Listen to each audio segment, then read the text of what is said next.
Yeah. Yeah, you had said you had it. Yeah, mostly prepared. Yeah, I just added maybe some extra little bits about mother tongue in there. But, yeah. Hello.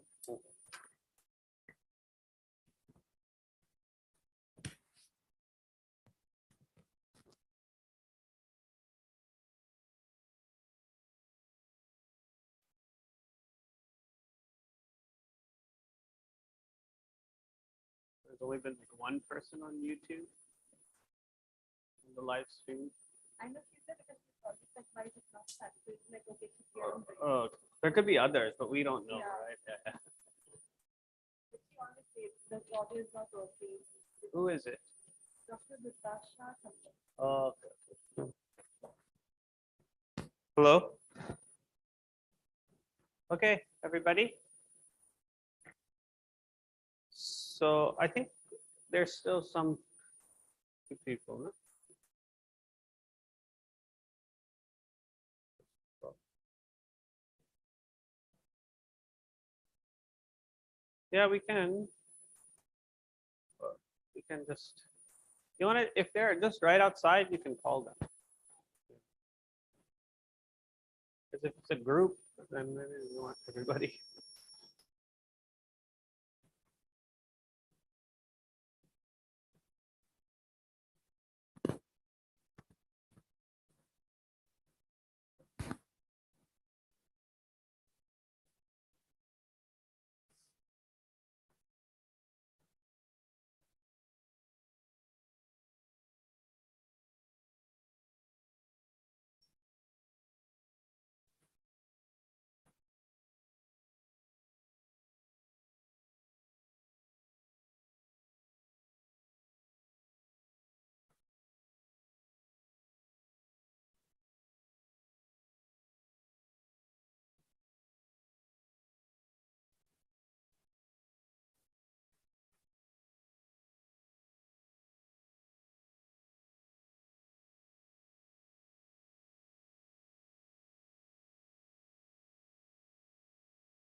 They're coming. Oh.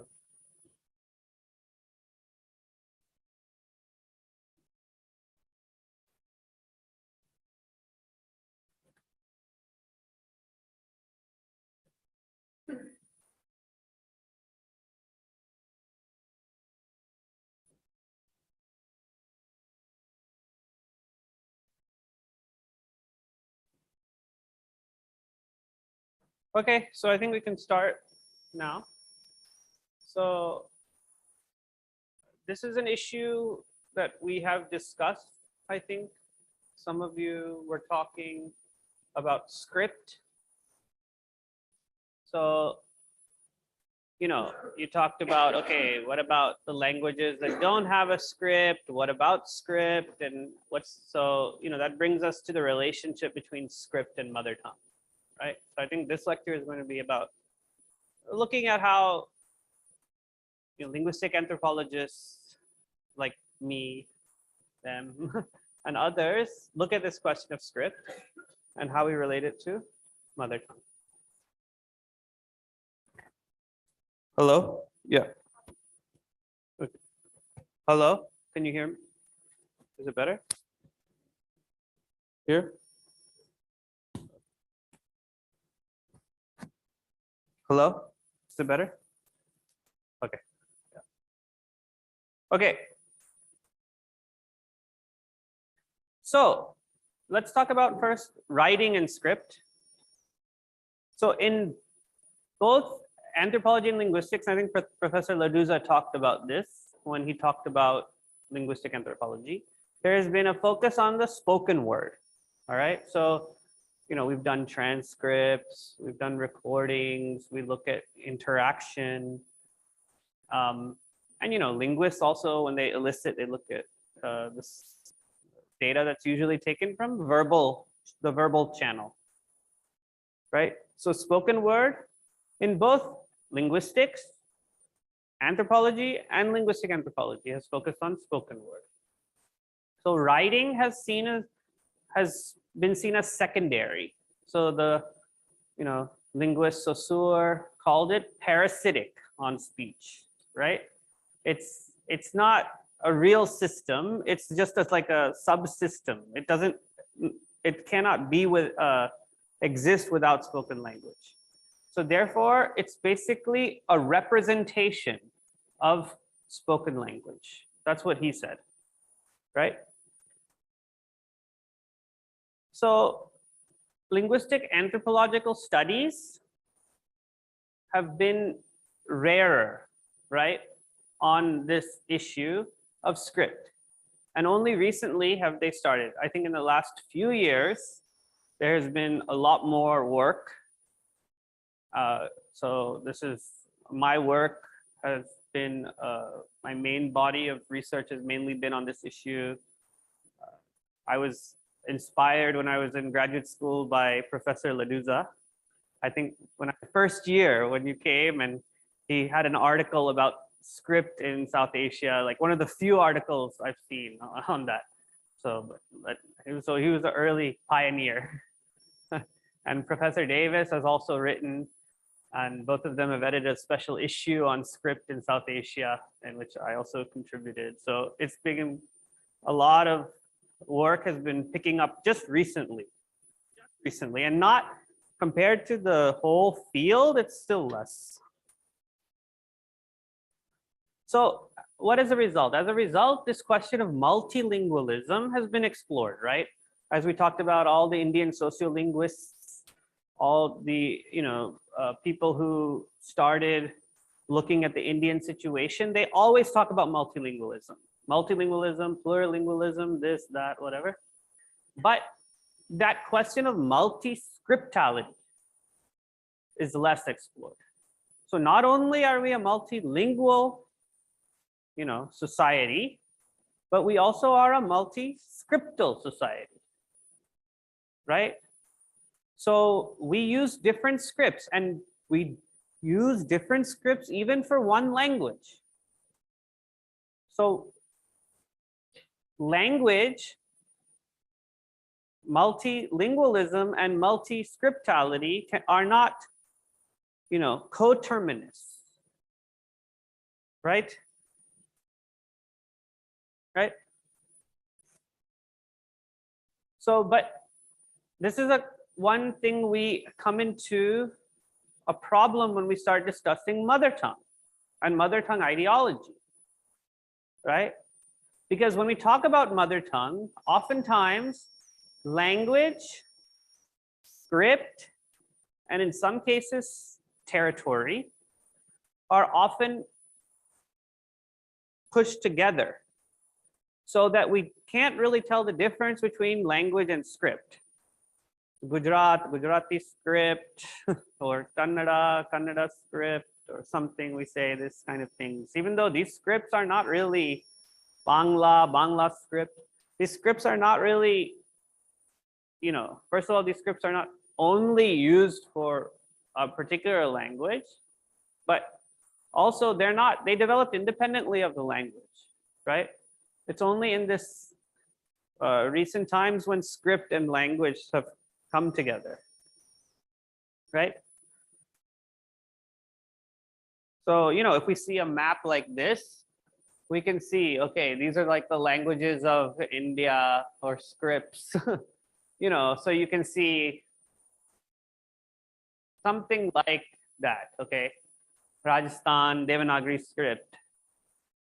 Now we can say that Devanagari script is used all over Rajasthan or Uttar Pradesh, like however many languages are there. Gujarat, Karnataka, Andhra, right? So everywhere is just these different languages and different scripts. Okay. So this is kind of a map that has been created, I think probably through the standardization process and through also the mother tongue kind of ideology.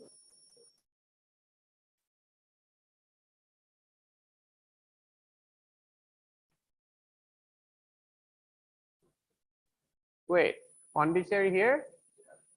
I think that's I think that's same Grantha script but written in Malayalam.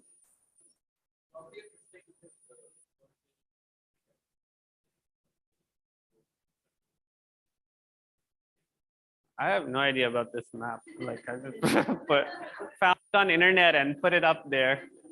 A little bit blurry in the big thing, but yeah. Yeah, I don't know why. I went to Pondicherry. Nobody spoke Malayalam. I mean, oh, I know there's like part of there's a little bit in this side, right? Like, but that's not really Pondicherry. That's just Union Territory. They just clubbed them together, right? Yeah. Yeah. So, yeah. Maybe a mistake. I don't know. But yeah, okay. But anyway, this isn't, the reality of even the script situation. So with the exception of like obvious mistakes. Right. So even though standardization has gone on to a large degree, right?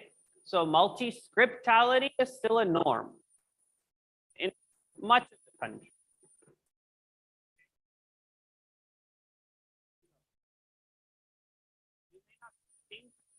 That, but if you actually take a look at what scripts you're using, maybe you're using at least 2, maybe sometimes 3, even to write the same thing, right?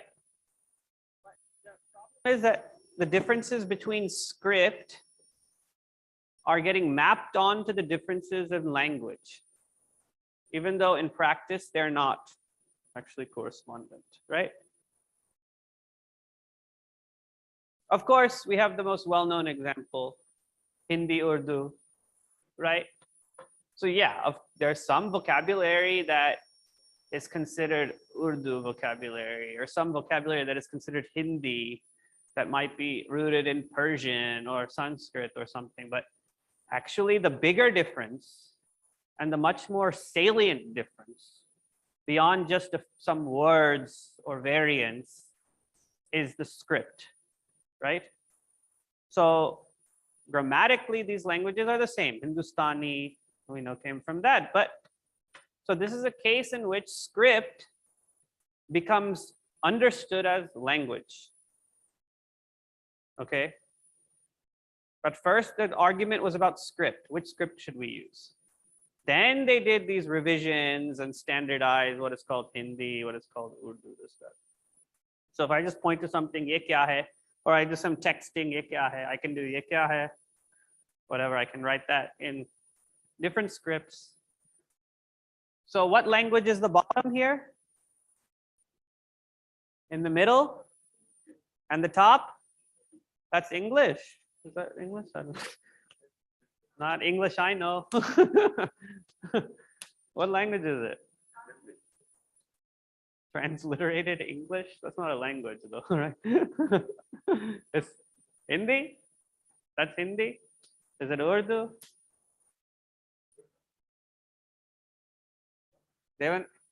Script is Devanagari in the middle. Muglish.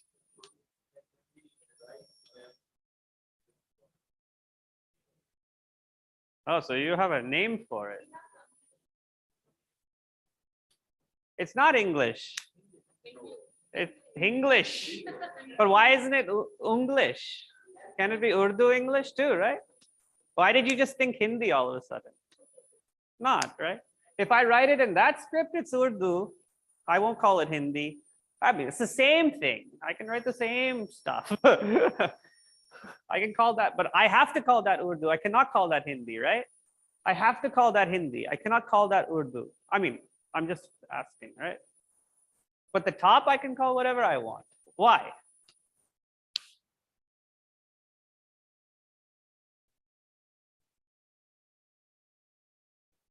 I can Hindustani.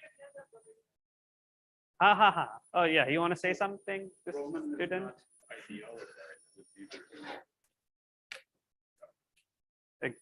Yes. So this is something we don't think much about, right? But Roman is not ideologized. And that was the subject of his article way back a long time ago when I was a graduate and I read. So, huh.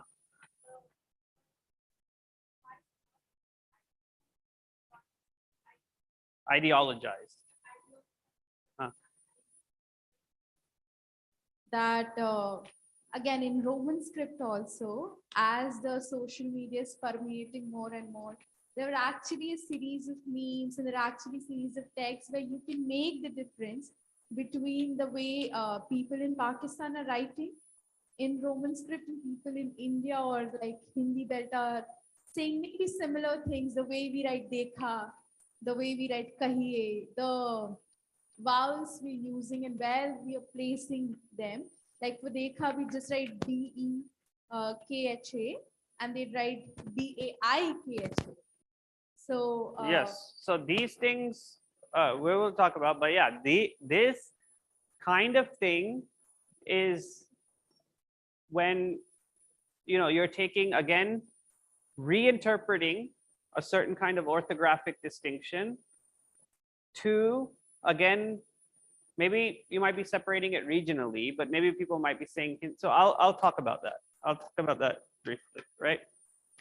Let's talk about I'll get to that point because we have all kinds of interesting combinations in which what is called Hindi, what is called Urdu gets interpreted beyond script or within even one script, in this case, Roman.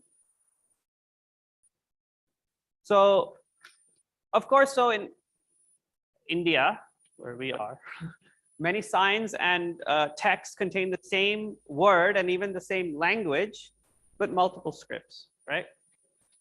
So it actually, as we use from that exercise, it is script which visually is signifying the distinction, not necessarily the referential content, what it's saying. Of course, you go to any train station, there we'll park up in, oh, that's your town. There we go. Ah, that's why I kept it there.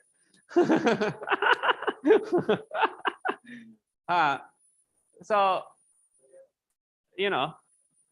what language is this? Urdu, Hindi, English. I mean, it's saying the same thing, right? Of course. Yes.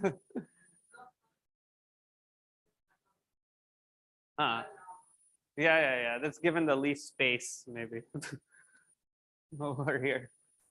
But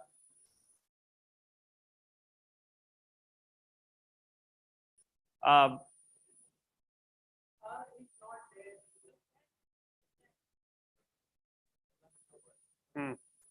it's there.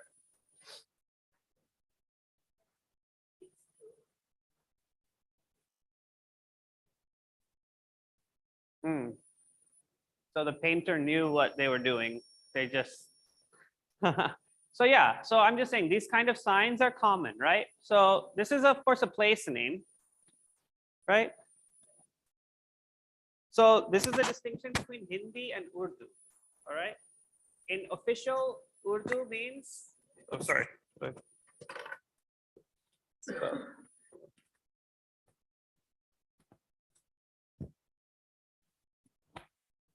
In official signboards, Urdu means the Perso-Arabic script, right? Even though the spoken language of Allahabad may be similar, right? I mean, there may be some slight differences, of course, but generally understood similar. But Urdu, some people say we speak Urdu, some people say we speak Hindi. Urdu, Hindi are the official languages, right? Which are displayed as script. Now, it's interesting, as we talked about just now, we were talking about that Roman script, some people writing in Pakistan, some people writing in India. Okay, this is all from India, only one city, New Delhi. You all are familiar, or Delhi, sorry, not New Delhi, but place where many of you are familiar with. Right. So these are Urdu magazines. Okay, only they're considered to be Urdu magazines. But what scripts are they written in? Right. So these are magazines you can buy from, any like book stalls and anywhere. And these are Urdu. These are all both Urdu magazines. All right. Now these are written in two scripts: Persian-Arabic script and Devanagari script. Okay. Now, how do we distinguish this Devanagari script to be Urdu? How is it distinguished?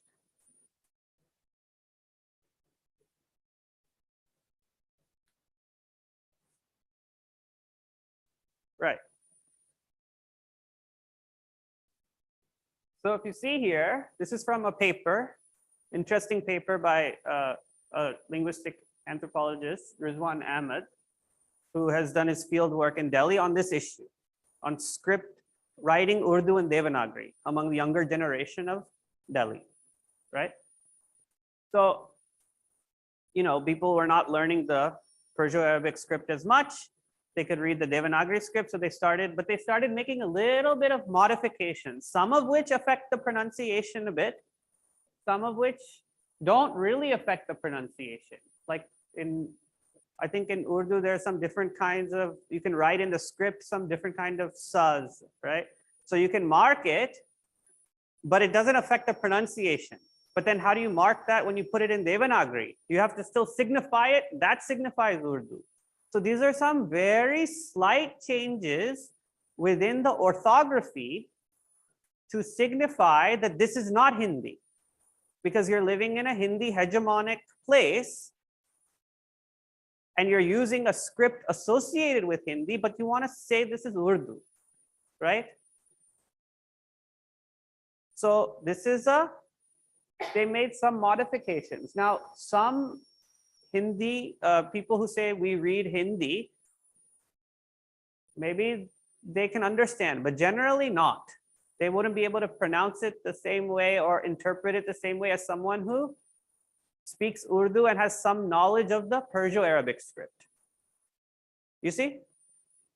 So we have within one script system, we can take two scripts that were reinterpreted within one script system to be two languages. Okay, we have one language, two scripts, back to one script to two languages. Okay, you see, it's like a trajectory of ideology throughout that creates it, that changes things a bit. Okay, now this is very common. What does this say? Can anybody read this? Okay. That middle, what does that say? Okay, and then Punjab. Okay. So this, what language is that? Punjab National Bank. English, right? It's English, but it has to be written in three scripts. Why?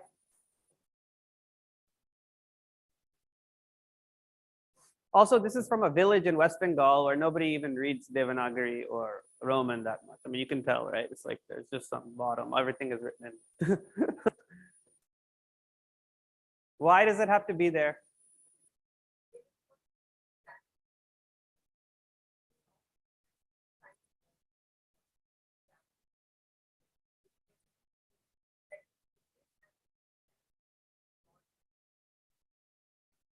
Yeah, but this, even here, the street signs probably is like a village, like way in a rural area. So they didn't need to actually put that in. But right. Yeah.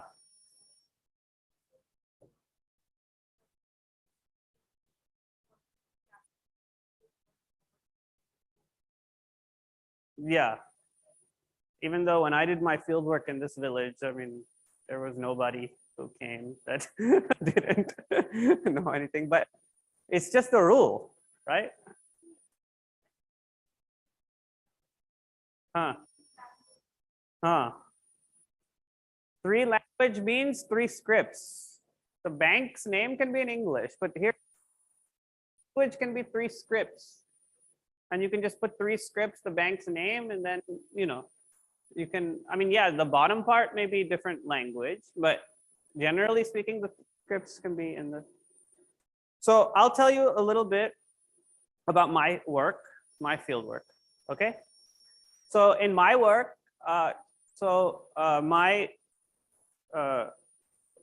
what I did was I looked at the Santali language, which is a mostly an Adivasi language spoken in Eastern India, right? It's spoken in Odisha, Jharkhand, West Bengal, Assam, okay? And I looked at their ideas of script.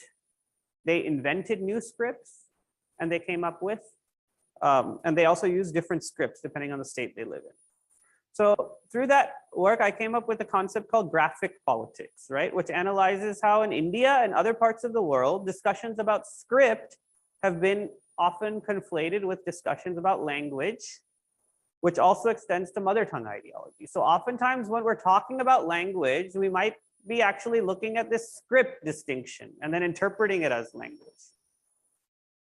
So given that languages are written in multiple scripts, I argue that we have to look at the politics of script as separate from language, and that the written form is subject to different ideological processes, right? Than oral registers, right? And this is an important feature of politics in multi-scriptal areas. So it's changing just if we change the focus from language to script, we get a new way of looking at things. That's what I think, right? And a new way of understanding even this idea of mother tongue, right? Are we not talking about script? We're talking about language.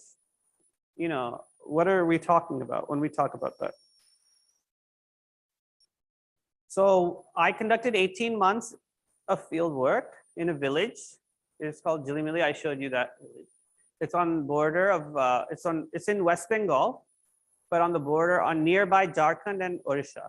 I know I spelled Odisha. I'm sorry. It's a D. Jilimili is a majority tribal area with plurality of residents speaking Santali, Austroasiatic language. Okay, so it's Tibet. There's Tibeto-Burman, there's Indo-Aryan, Dravidian, right, and there's Austroasiatic. So this is Santali is a different language family. So Santali in Jilimili is written in Roman script, is written in what is typically called Bangla, Bengali. I call it Eastern Brahmi because there's an Eastern variant of what was Brahmi before. So, which is also, you can find Assamese, you know, Manipuri before. So several languages were written in this variant of Brahmi, Eastern Brahmi, and an invented script, Old Chiki. And I also found people continuing to invent their own scripts. So Old Chiki was invented in the early 20th century, but many people were inventing their own scripts, and even they were today. So here's the Old Chiki script. Okay, it's a script invented by the Santal. So in Odisha, but it spread later to Jharkhand and West Bengal. Okay, so this script is interesting. It has the letter name, okay, and then the sounds with the letter is associated with, but the name of the letter is also the name of a word. Like for instance, if I look on the left, it's called all, right? All. You see the one that looks like a P there?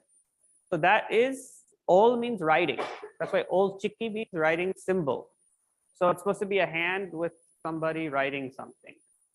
If you look down, ear signifies the right? But it's means to harvest, the So that looks like a scythe, right, for harvesting. Okay, so that's that rhotic over there, and anything. If you look at ut in the middle there, ut, right, which is a checked dental sound. It means mushroom. It looks like a mushroom. Okay, so every letter has a word.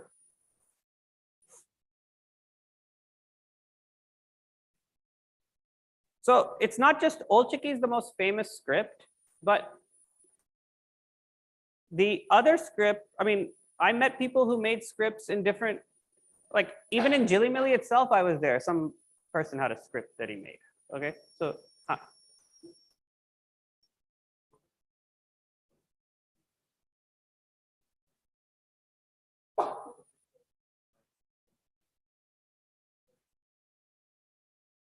it is on a railway station board in Kharagpur, isn't it? You saw that, right? You were in Kharagpur. Yeah. Uh-huh.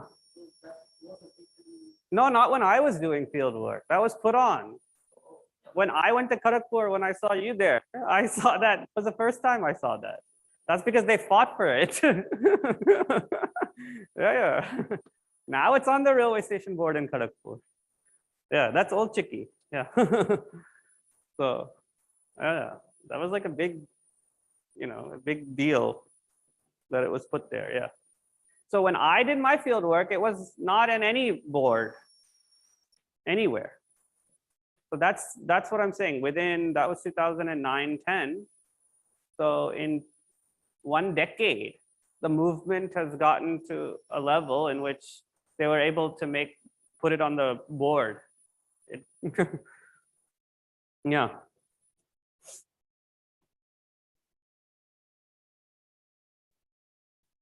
So here I can show you the different scripts of Santali or Santari, as it's called. Yeah. In Roman, Eastern Brahmi, Devanagari, and Old Chiki. Now, each script has a code associated with. So Santali is written in all the scripts, right? But this is the thing, right? Each script also has a code that it's ideologically attached to. Now, like when we saw the Hindi Urdu, right? We saw that certain scripts, and when you saw the Roman, people said English automatically. You think English, even though the language wasn't English, right? So Roman is still ideologically associated with English, even though we write so many things in it. Eastern Brahmi is associated with Bengali in West Bengal, Devanagari with Hindi, and Old Chiki with Santali. Although all of these are written in. So if I look here, this is just a sign from Jilimili, okay? This says the same thing, right? Marantung Pir Pargana, Maji Madwa, in Old Chiki, in Roman, and in Eastern Brahmi. And it says the same thing here. Jilimili, Poradi, Barikul, Bankura. Okay, this is the same thing in all three scripts. Okay, in Roman, now why? Okay, say you're a person in Jilimili. If you know how to read it all, okay, then you know how to read which language probably. Anybody who knows how to read? They would know how to read Bengali, okay? And everybody. Right. So why put it in all the other scripts?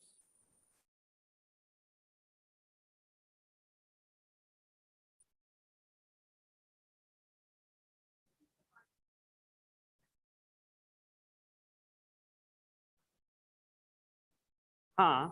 Oh, I didn't tell you what this meant. Sorry. This meant that this is just the office for the village headmen of the Santal. So it's not a advertising. Yeah, it's just it's an office of the village headmen. So Santali, each village has a Maji, they're called, like their village headmen.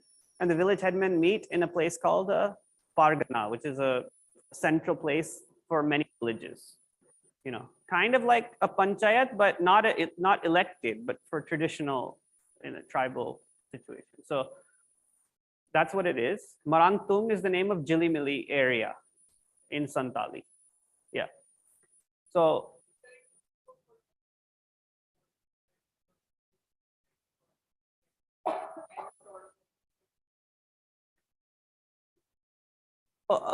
the other official boards didn't have English script on them, actually. Only like the bank did.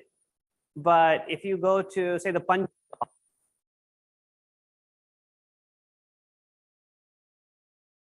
right? So certain other,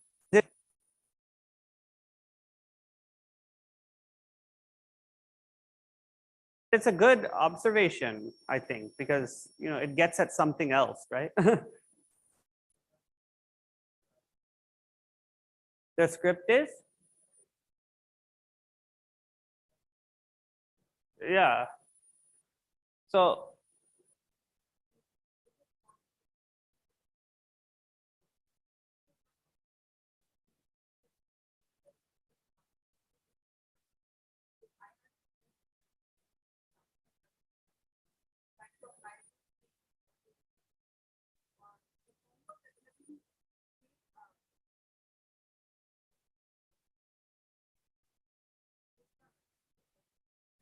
hmm.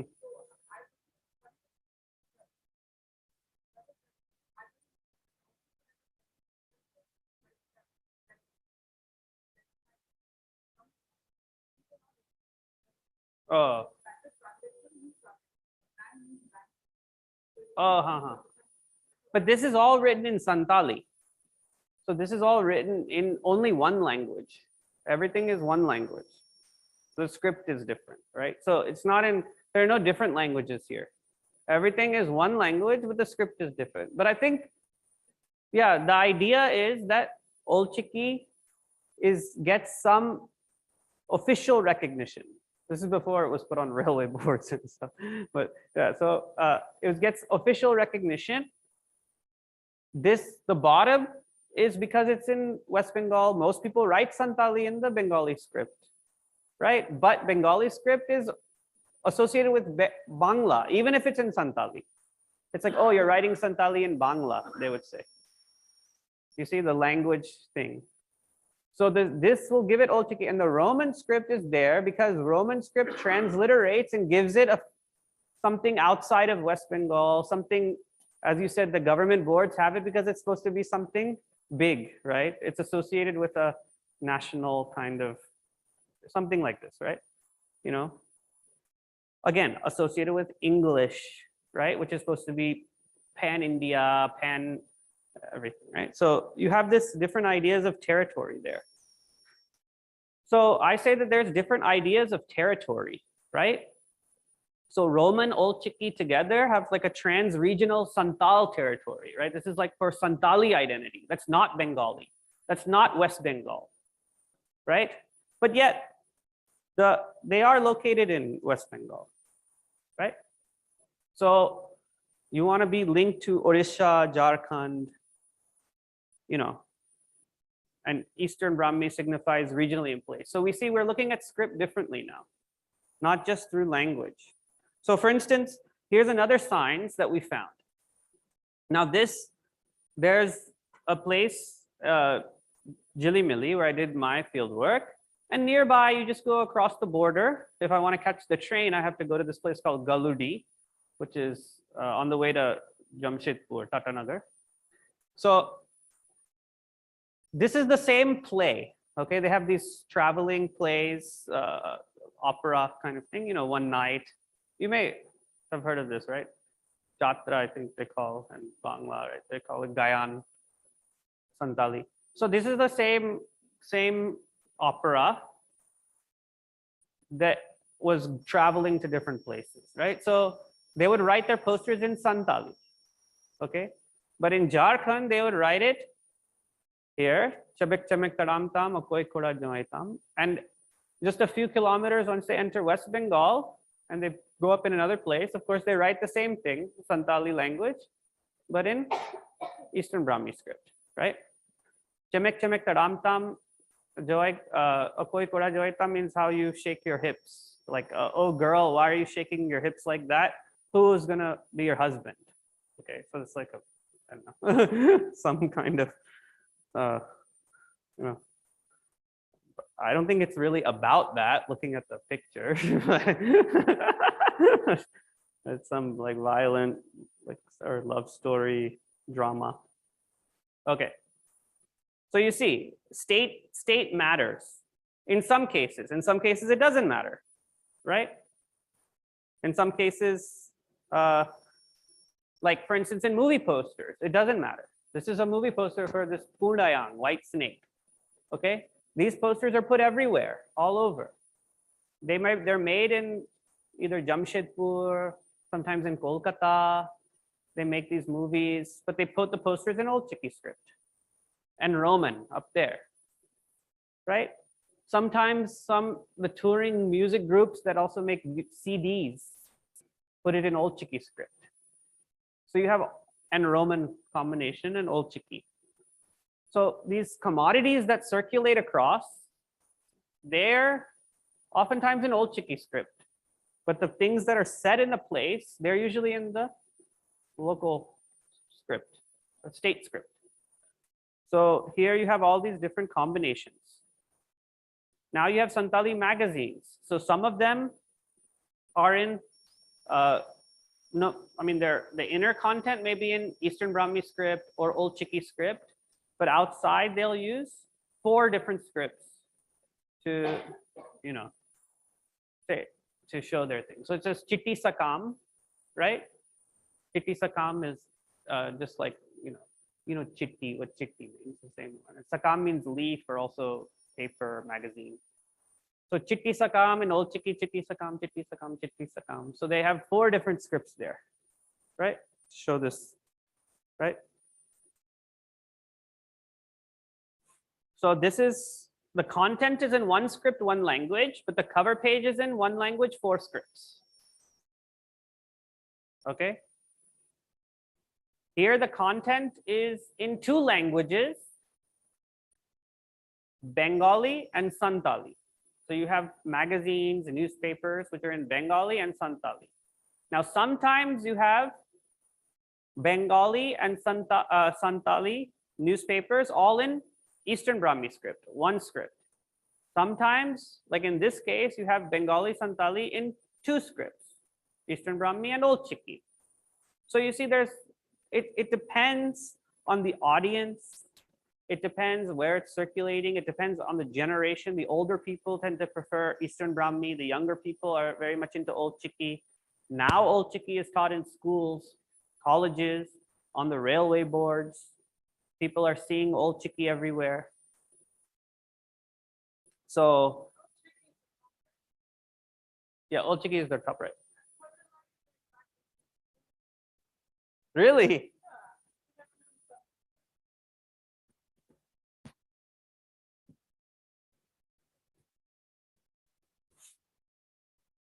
Yeah, I mean, it was an invented script in Odisha. So maybe Singhala, I think, is related to Uriya. Yeah. Singhala script is, yeah. Singhala language and script is related to, yeah, Odisha. So, yeah. And this script was also invented in Odisha. Although, like, if you talk to people, they'll like deny the link, but maybe you can try to find some. But yeah, it was invented in Odisha, so it may have some influence.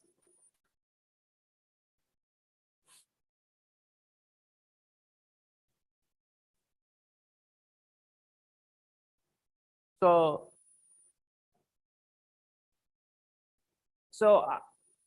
right now, currently, script is a powerful vehicle for linguistic recognition, right? We know that, right? When we talked about mother tongue, we often talk about script, right? And in the Santal case, there was an Old Chiki movement. That movement was a big movement. It was previously related to the movement for independent Jharkhand state. And then it became part of mother tongue ideology. This is our mother tongue, official language recognition, now medium, all the things we talked about. So originally it was related to this Jharkhand state. Then once Jharkhand state came and many states were left out, then it became about another kind of autonomy, right? Autonomy through an idea of mother tongue, but actually it's about script, right? It wasn't necessarily just about spoken language. Then official language recognition in 2003, and then language medium. Now schools are taught in Santali in West Bengal, but where many other Santals live in, I don't know what the situation is in Odisha now, whether there are Santal, do anyone of you know from Odisha? Are there Santal medium schools?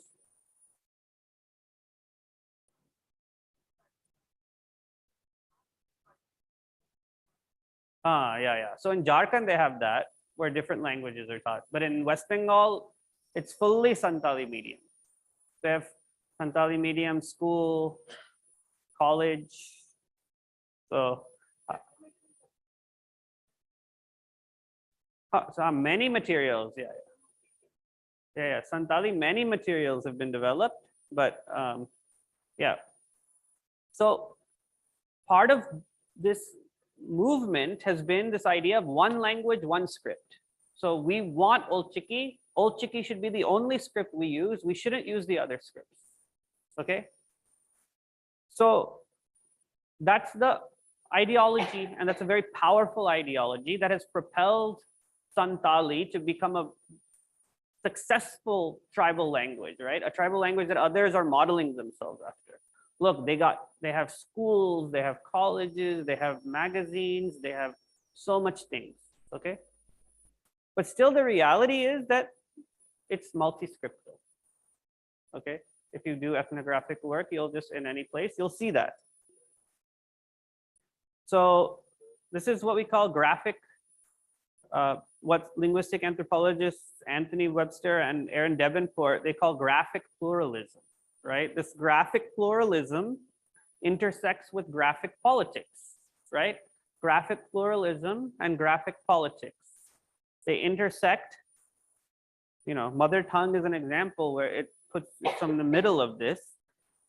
So we look at Santali, we look at Hindi Urdu, we look at other script languages, and we see this coming together, right?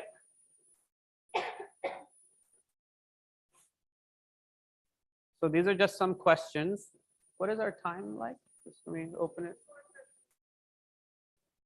So open it up for some questions. Yeah, so here's just some questions, but we can have a discussion about it.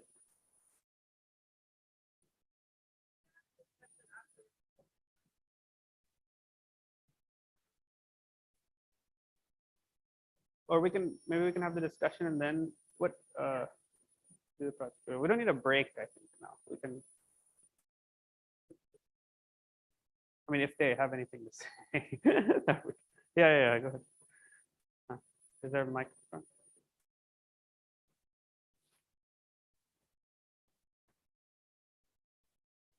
I think like in terms of history, it has been the case that whichever region first obtained or created a script has been regarded as fully civilized.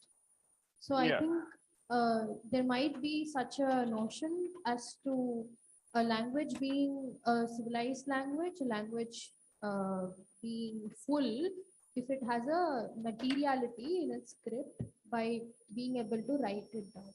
I think this notion is prevalent even now. Maybe this is one of the ways to look at it.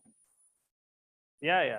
So this is a very powerful driver for languages to have a script, right? Because many people think language should have a script because in that case your language is more sophisticated, civilized, literate, etc.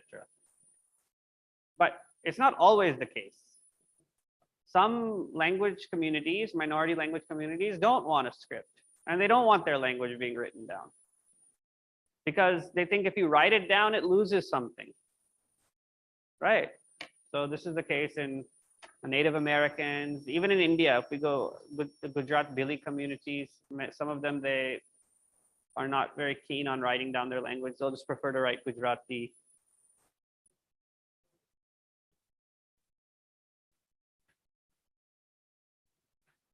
Yeah, is it because of the lack of sounds or something? I mean, the fact that the script cannot fully accommodate the sound system of the language spoken, or is it something more of a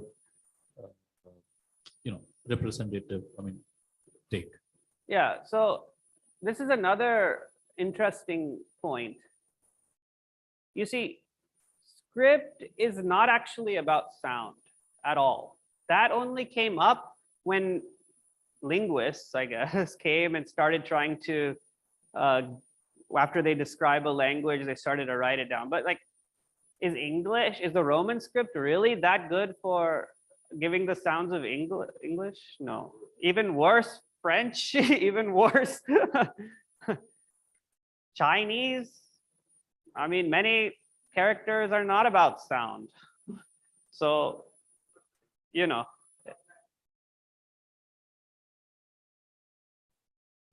Yeah, some languages are very, but then again, in Arabic, sometimes vowels are just omitted, right? I mean, you can pick them up if you know the language, but they're just omitted. So if you don't, so all naturally developing script systems, naturally developed, they don't really represent the sounds of the language. So language and script don't, I mean, sound and script don't have to have a relation, right? It's whether you know the language. Like, there's plenty of cases in South Asian languages too. Like we talked about Urdu having some different letters, but you'll pronounce them the same. In Bangla, for instance, the shaw you pronounce, but you use 3 different characters. Many cases, right? So yeah.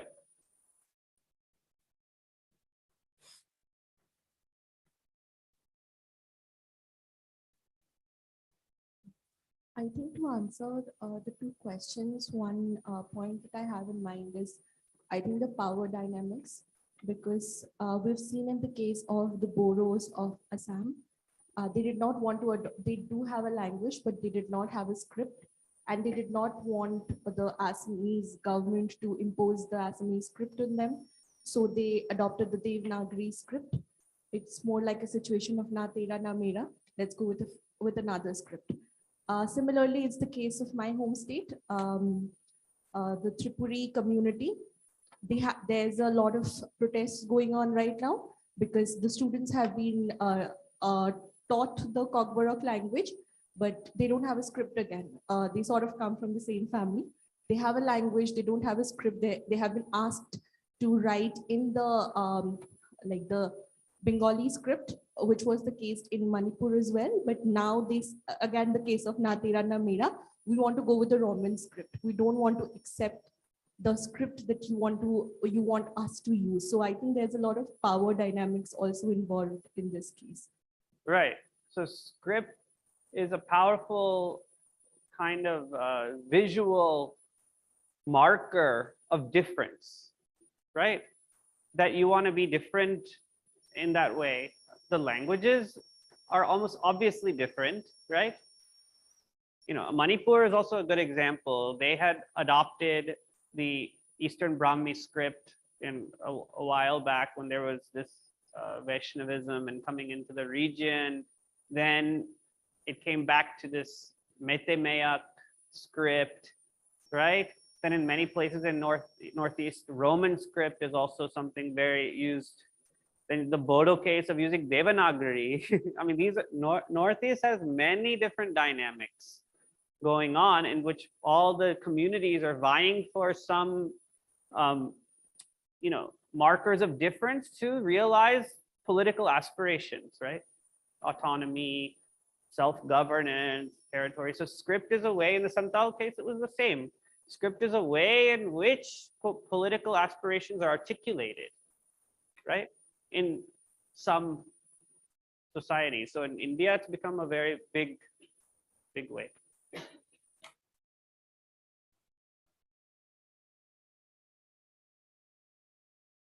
The case of Kerala and most of the Indian Ocean region, it's also related to the trans-regional relations that Right. particular communities have.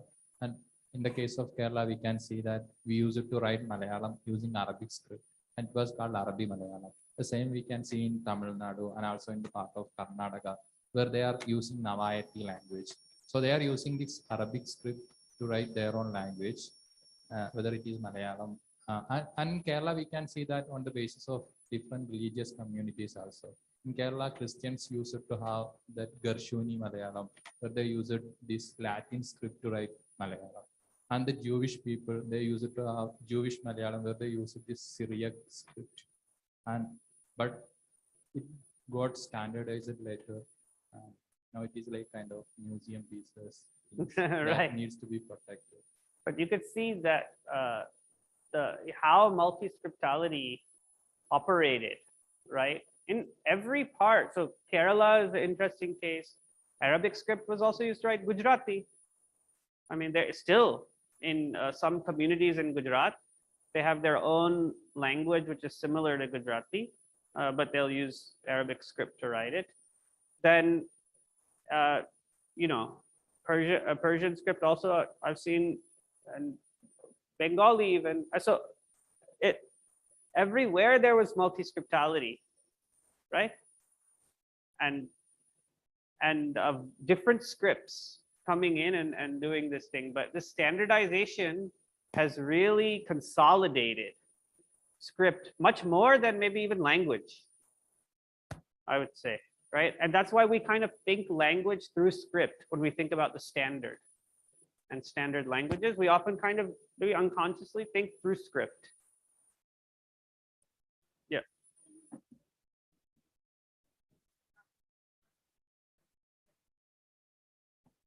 The script was Old Chiki, and the pictorial representation of the Jatra was a slightly different from one another. It looked like.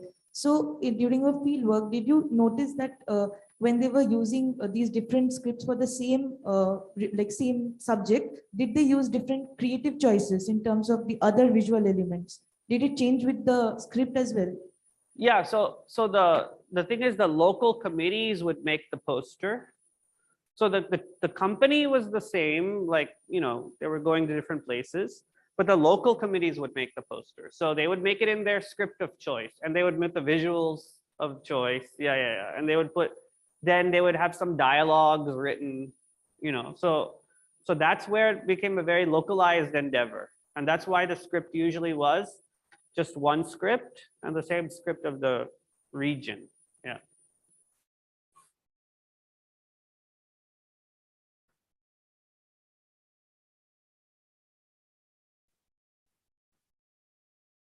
Other points?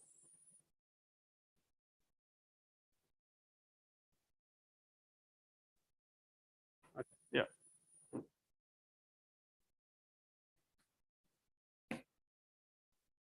So in one of your slides, you showed us this person holding a script. Yeah. So was it invented by him? Yes. So what are the what do we see like a qualification in order to invent a script?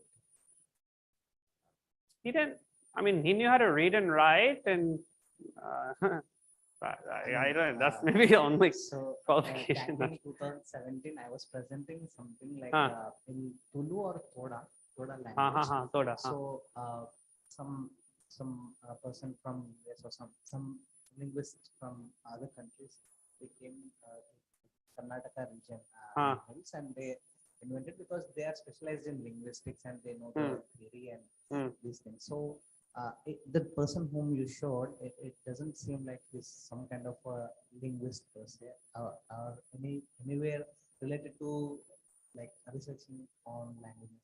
So what is the essential thing that we see? For example, when I started working on Telangana language, I said like, okay, Telangana is getting standardized, and perhaps there might be a requirement of new script. and I myself created some random things that how it can be unique. Yeah, from Telangana, Andhra, Telugu. right. Then I got comments from the reviewers that you cannot just say things like that. There should be a proper way of inventing a script. So Ah, I had like template of what are vowels, what are consonants that can be of Telangana Telugu. right, right, I right. just made, made an So attempt. this is a very important point, right? Like, so see, for instance, that person, he made a script, but nobody understood it but him. I mean, he was trying to explain it to me. Now, Raghunath Murmu, Pandit Raghunath Murmu, who made the Old Chikki script, he also made a script that he had a system for and everything. But the difference is his script, people understood. Now, why? Now, some people may say, oh yeah, his script was better, his script was this or that, but actually, I mean, as I said, script and language don't have to meet. Scripts don't have to be perfect, and they don't have to represent all sounds or anything. But his script, people understand because he helped them understand it. He made it popular. He attached it to a lot of different things. He made dramas about the script. He made songs about the script. He went around making education books, primers with the script. And so then all of a sudden, and he related it to a movement in which people felt sentiment towards that script. And then that script started coming into use. As scripts become used more and more, then they become, in some sense, commonly understood. In the beginning, Old Chikki wasn't really understood. They had to make primers, they had to put a lot of Roman, they still do, Roman transliteration there. Right. But people have a sentiment towards it. So people want to use it. People are excited about it. That is not a linguistic process per se. That is a social, cultural process in which language becomes a part, written in this case, becomes a part of people's, Yeah, one more question. So there is this professor in IIT Madras. So he come up with this idea called one nation, one language, and one script. I don't know whether you're aware of it or not, but he made an attempt to present in the conference, and Professor Uma, some professor is there. She like reluctantly said, like, how can you just come with Professor Uma, CIL. Yes, Papya Swami. Yeah. She said like we really discourage this idea because India is a diverse country and we have like multi scripts and all. But he has his own like outline that how it will benefit everybody, because in your slides, whatever you are describing, I mean, being a Dravidian language person, I just get only English there. So he was coming up with this idea. So do you have any comments of that idea of like one nation, one language, one script? Yeah, I mean, we can have all kinds of ideas, right? It's not like it's not like it's impossible to do that. Like in a very linguistically diverse country, Indonesia, for instance, before they used Arabic script, they used different scripts, but now everyone uses Roman for all their languages. It's fine. But in India, we can't even agree that, forget script. I mean, even if we say one nation, one language, nobody agreed to that anyway. So how are you going to then go into script? You have to take the context of every particular thing. In India, there could be benefits, there can be drawbacks, but it's like my understanding, it's not possible given the development of the country and the way that the language and script is so much, and this idea of mother tongue, so much tied to people's regional and aspiration, identity, feelings, that it's not going to happen. I don't think, like, so I just don't see it happening. If it does, it would require a huge change in mindset that is not, what's happening is the opposite in India. We're getting more scripts, Old Chikki. So many more scripts are coming. So in India, how are you saying one script when like all of a sudden, maybe in the last, say 50 years or 100 years, we've had like so many more scripts being created. Like in 2020, there was Berry language got a script. Huh. Konkani got a script. I mean, so many languages got a script like as recent as like just 2 years ago. Right. I think it is because of that. Yes, I was also. Now the technology, because of the technological innovation, we can create scripts. In the case of Arabic Malayalam, for instance, there used to be the lithographic printing till 90s. Yeah. And then it got outdated. Then there were no more printings in Arabic Malayalam. So only recently, like in last 2 years, there appeared a kind of unicorn script for Arabic Malayalam and also for Arabic Tamil. Yeah. And I think this technology is also helping people. Yeah. So technology is changing everything now. So we're, in the time of, we can create scripts very easily. But still, in many societies and many countries, they're not actually making scripts, even though they have linguistic diversity. So every area has its own, social, historical reasons why this script making is, or this idea of script is so powerful. And I think in South Asia, I don't see any time in the future, like, or at least in India. I don't know about other countries. Bangladesh and Pakistan is a different story. But in India, I don't see any time in the future of one script is any possibility. Just like one language, one official language is not. I mean, we know that. Okay, how about we move to the tutorial? Is that fine?